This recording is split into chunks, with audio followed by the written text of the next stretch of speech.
कृष्ण गोविंद श्री कृष्ण गोविंद हरे मुरारे नाथ नारायण वासुदेव श्री कृष्ण गोविंद.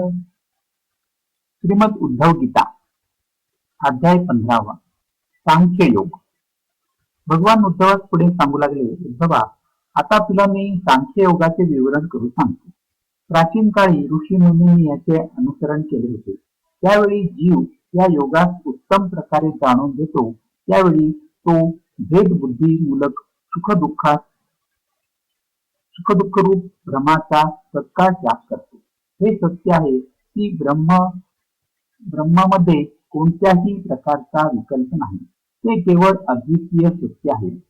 मन आणि वाणी यांची त्यात गती नाही. तेच ब्रह्म माया आणि त्यात प्रतिबिंबित झालेले जीवाच्या रूपाने अर्थात दृश्य आणि दृष्टाच्या रूपात दोन भागात विभिन्न झाले आहे.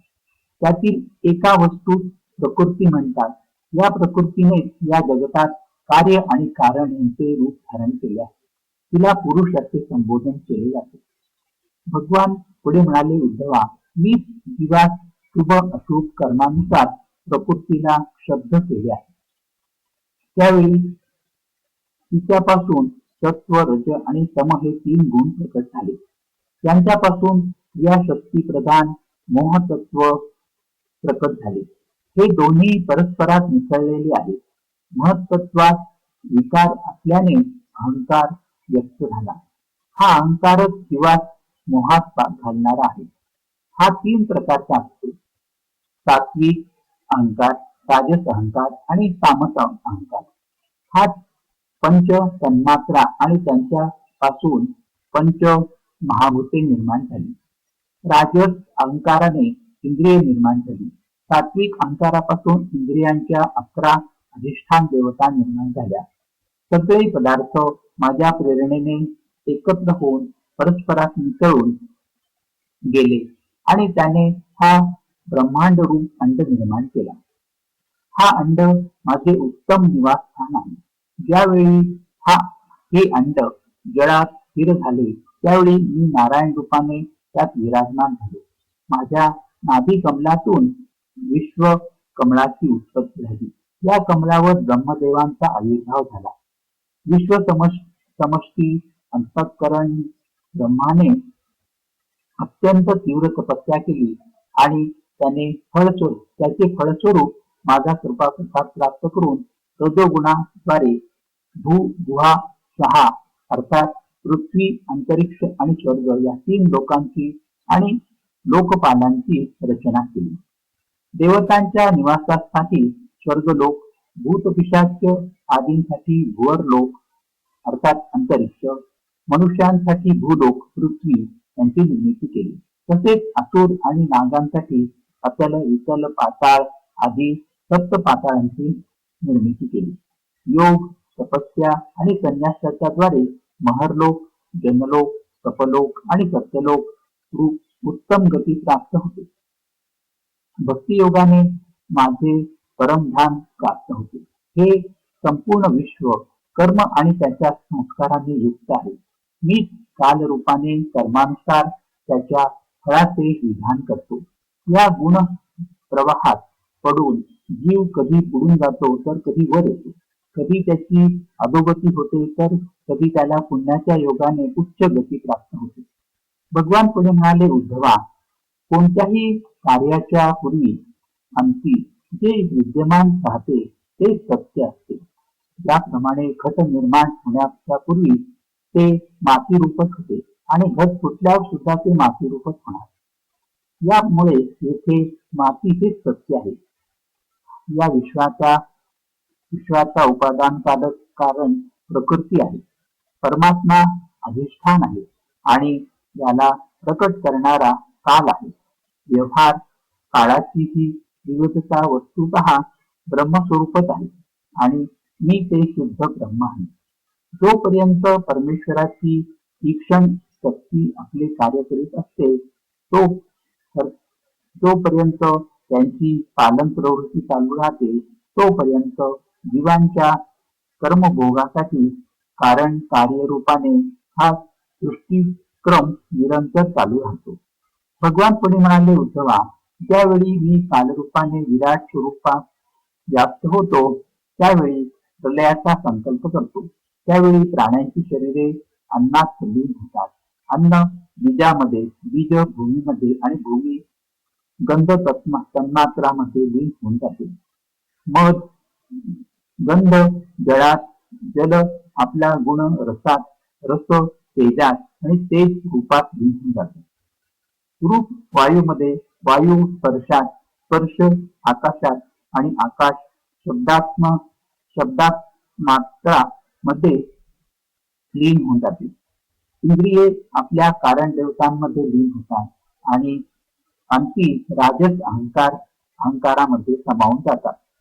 राजस अहंकार आपल्या नियंत सात्विक अहंकार रूप मनात लीन होतो.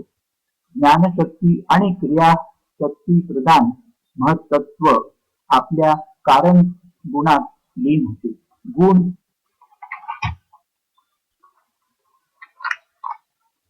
अव्यक्त प्रकृतीमध्ये आणि प्रकृती आपल्या प्रेरक अविनाशी काळात लीन होऊन जाते. काल मायामय जीवात आणि जीव माझ्यामध्ये अर्थात अजन्म आत्म्यामध्ये लीन होतो. आत्मा मात्र कशातही लीन होत नाही. तो उपाधिरहित आपल्या स्वरूपातच राहतो. तो जगताच्या सृष्टी आणि लयाचा अधिष्ठान आहे. उद्धवा, जो अशा प्रकारे विवेक दृष्टीने पाहतो त्याच्या चित्तात प्रपंचाचा भ्रम प्रवेश करू शकत नाही. जरी कधी काळी भ्रम झाला तर तो हृदयात अधिक काळपर्यंत राहू शकत नाही. ज्याप्रमाणे सूर्योदय होतात अंधकार राहू शकत नाही त्याप्रमाणे तो नष्ट होतो. उद्धवा, मी कार्य आणि कारण या दोहोंचा साक्षी आहे.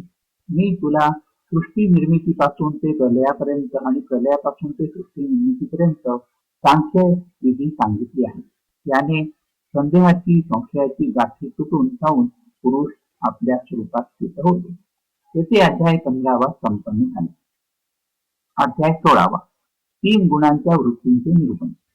भगवान उद्धवास पुढे म्हणाले, प्रिय उद्धवा, प्रत्येक व्यक्तीमध्ये वेगवेगळ्या गुणांचा प्रकाश असतो. त्यामुळे त्याच्या स्वभावामध्ये सुद्धा भेद जाणवतो. सत्य गुणांच्या वृत्ती आहे शम, मनःसंयम, दम, इंद्रिय निग्रह, तितिक्षा, सहिष्णुता, विवेक, तप, सत्य, दया, स्मृती, संतोष, त्याग, विषयाच्या प्रती अनिच्छा, श्रद्धा, लज्जा म्हणजे पाप करण्यास संकोच करणे, आत्मरती, दान, विनय, सरलता इत्यादी रजोगुणांच्या वृत्ती आहेत. इच्छा, प्रयत्न, अहंकार, तृष्णा, असंतोष, अकड, देवतांकडून धन आदींची याचना, भेदबुद्धी, विषयभोग, युद्धाधिकासाठी उत्साह, माझ्या यशामध्ये प्रेम, हास्य, पराक्रम आणि हेतुपूर्व उद्योग करणे इत्यादी तमोगुणाच्या वृत्ती आहेत. क्रोध, अहिष्णुता, लोभ, मिथ्या भाषण, हिंसा, याचना, पाखंड, श्रम, कलह, शोक, मोह, विषाद, दीनता, निद्रा आणि भय, अकर्मता इत्यादी तमोगुणाच्या वृत्ती आहेत. अशा प्रकारे क्रमाने सत्व, रज आणि तम या तीन गुणांच्या वृत्तींचे पृथक पृथक वर्णन केले आहे. आता त्यांच्या मिसळण्याने होणाऱ्या वृत्तींचे वर्णन आहे. मी आहे आणि हे माझे आहे या प्रकारच्या बुद्धीमध्ये तीन गुणांचे मिश्रण आहे. ज्यावेळी मनुष्य धर्म, अर्थ आणि काम यामध्ये संलग्न असतो त्यावेळी त्याला सत्वगुणाने श्रद्धा, रजोगुणाने रती आणि तमोगुणाने धनाची प्राप्ती होते. हे सुद्धा तीन गुणांचे मिश्रण आहे. मनुष्य ज्यावेळी सकाम कर्म, गृहस्थाश्रम आणि स्वधर्माचरणामध्ये अधिक प्रीती करतो त्यावेळी सुद्धा त्यात तीन गुणांचा मिलाप असल्याचे जाणले पाहिजे. मानसिक शांती आणि जितेंद्रियता आदी गुणांनी सत्व रजोगुणी पुरुषांची आणि क्रोध आदी गुणांनी तमोगुणी पुरुषांची ओळख होते. पुरुष असो वा स्त्री असो, ती ज्यावेळी निष्काम भावाने आपल्या नित्य नैमित्तिक कर्माद्वारे माझी आराधना करते, त्यावेळी तिला सत्वगुणा गुणीच समजावे. सकाम भावाने माझे भजन पूजन करणारा रजोगुणी समजावा. जो आपल्या शत्रूच्या मृत्यूसाठी माझे भजन पूजन करतो, त्यास तमोगुणी समजावे. सत्व, रज आणि तम या 3 गुणांचे कारण जीवाचे चित्त आहे. याच्याशी माझा काही संबंध नाही. या गुणांच्या द्वारे जीव शरीर आदींमध्ये आसक्त होऊन बंधनात पडतो. सत्वगुण प्रकाशक, निर्मल आणि शांत आहे. ज्यावेळी तो रजोगुण आणि तमोगुण यांना दाबून वाढतो, त्यावेळी सुख, धर्म आणि ज्ञान यांचा अनुभव घेतो. रजोगुण हा भेदबुद्धीचा करण स्वरूप आहे. त्याचा स्वभाव आहे आसक्ती आणि प्रवृत्ती. ज्यावेळी रजोगुण, सत्वगुण आणि तमोगुण यांना दाबून ठेवून वाढतो, त्यावेळी मनुष्य दुःख, कर्म, यश आणि लक्ष्मीने संपन्न होतो. तमोगुणाचे स्वरूप आहे अज्ञान. त्याचा स्वभाव आहे आलस्य आणि बुद्धीची मूढता. ज्यावेळी सत्वगुण आणि रजोगुणास दाबून टाकून तमोगुण वाढीस लागतो, त्यावेळी मनुष्य वेगवेगळ्या प्रकारची आशा करतो. तो मोह आणि शोकाचा शिकार बनतो. तसेच हिंसा करू लागतो. अथवा निद्रा, आलस्य यांना वश होऊन काही कार्य न करता नुसता पडून राहतो. ज्यावेळी चित्त प्रसन्न होऊन इंद्रिये शांत होतात, देह निर्भय होऊन मनात आसक्तीचा लवलेश सुद्धा उरत नाही, त्यावेळी सत्वगुणांची वृद्धी झाली असे समजावे. ज्यावेळी काम करता करता जीवाची बुद्धी चंचल, ज्ञानेंद्रिये असंतुष्ट, कर्मेंद्रिय विकारयुक्त, मन शांत भ्रांत आणि शरीर अस्वस्थ होते, त्यावेळी समजावे की रजोगुणाचे प्राबल्य वाढले आहे. ज्यावेळी चित्त ज्ञान इंद्रियांद्वारा शब्दादी विषयांना यथार्थपणे समजण्यास असमर्थ होते आणि खिन्न होऊन लीन होऊ लागते, मन सुने सुने वाटू लागते आणि अज्ञान व विषयांची वृद्धी होऊ लागते, त्यावेळी तमोगुणाचे प्राबल्य वाढले असल्याचे समजावे. सत्वगुणाने जागृत अवस्था, रजोगुणाने स्वप्नावस्था आणि तमोगुणाने सुषुप्ती अवस्था प्राप्त होते. सूर्या अवस्थेत हे तिन्ही गुण एक समान व्याप्त असतात. ज्या मनुष्यांचा मृत्यू सत्वगुणाची वृद्धी झाली असताना होतो, त्यास स्वर्ग प्राप्ती होते. ज्याचा मृत्यू रजोगुणाची वृद्धी झाली असताना होते, त्यास मनुष्य लोक मिळतो आणि ज्याचा मृत्यू तमोगुणाची वृद्धी झाली असताना होतो, त्यास नरक लोकाची प्राप्ती होते. परंतु जो मनुष्य त्रिगुणातीत जीवन मुक्त झाला आहे, त्याला माझी प्राप्ती होते. शुद्ध आत्म्याचे ज्ञान सात्विक आहे. आत्म्यास करता भोगता समजणे राजस ज्ञान आहे आणि आत्म्यास शरीर समजणे सर्वथा तामसिक आहे. या तिन्हींपेक्षा विलक्षण माझ्या स्वरूपाचे वास्तविक ज्ञान निर्गुण आहे.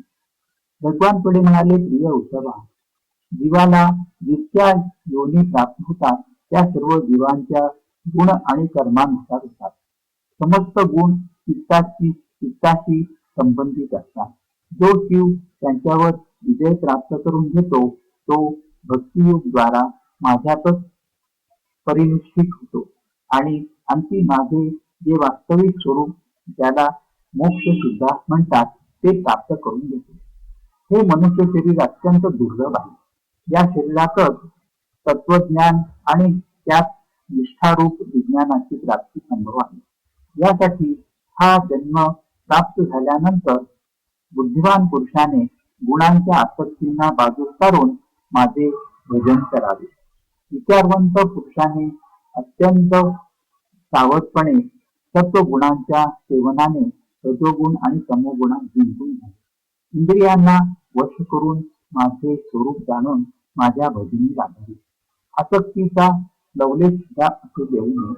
योग्य युक्तीने चित्त वृत्तींना शांत करून निरपेक्षतेने सत्वगुणांवर सुद्धा विजय प्राप्त करून घ्यावा. अशा प्रकारे गुणांपासून मुक्त होऊन जो आपल्या जीवाभावाला सोडून देतो, तो माझ्याशी एकरूप होतो. एवढे बोलून भगवंतांनी आपल्या वाणीला तात्पुरता विराम दिला. येथे अध्याय 16वा संपन्न झाला. हरिओम तत्सत, हरिओम तत्सत, हरिओम